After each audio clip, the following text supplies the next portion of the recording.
Hey y'all, do you use a crossover step when you're bowling? And what I mean by that crossover step is that first step if you're a 4-step approach, second step if you're a 5-step approach. The importance of that crossover is, well, very important. It's very important for getting the ball to go by your hip without hitting your hip or without making you walk around the ball too much. So I'm going to break that down just a little bit. Short video here. We're going to talk about that first or second step, depending on if you take 4 or 5 steps, which is the crossover step, here in a minute. So stay tuned.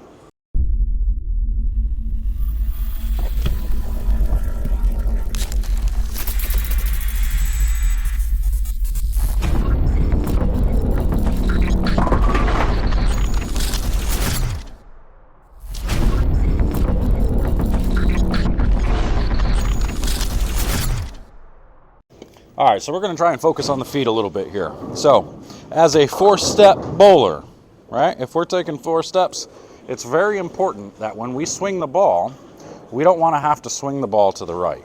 A lot of people push the ball to the right because they're trying to clear this hip. They're trying to get the ball away from the hip, and they end up swinging it to the right, and then it wraps behind their body. That's one problem. Now, the reason they do that is because this first step, when they get moving, goes straight. When the foot goes straight, the ball has to go this way to get around. You have to go this way because your hip's in the way, your leg's in the way. So what we really want to do is it's not really a crossover, it's more of a cross in front. For the purposes of getting it right or getting it down packed, we want to over exaggerate it. I want you to feel like you're actually crossing over quite a bit, and I want you to try to go this way so you can feel it getting out of the way, getting your hip out of the way. As you can see, as my foot steps, the hip gets out of the way and the ball can drop into the slot right next to my side. So I want you to over exaggerate and actually cross over. Eventually, you're going to transition it into going straight in front. So now it's just going to be here. So that's where it's just not really a crossover, it's more of a cross in front. So now if you're 5 steps, it's different. The 5 steps actually goes 1 straight, and then your second step goes in front like that. And again, I want you to over exaggerate it because it has to go far enough and make you feel like that hip is getting out of the way. So the next time you practice, pay attention to that first step if you're a 4-step approach. Make sure the ball goes right next to your side.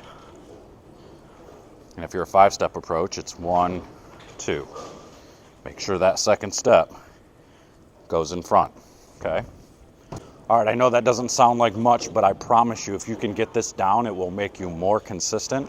Your swing will be straighter, and you'll watch yourself hit your target and get the ball going on target a whole lot more than you ever have before. Your scores will go through the roof. So try this. Let me know what you think. If you've tried it, do you have a crossover step? Comment below. Let me know. But I'm out of here. Until next time, we'll see you guys later. Take care.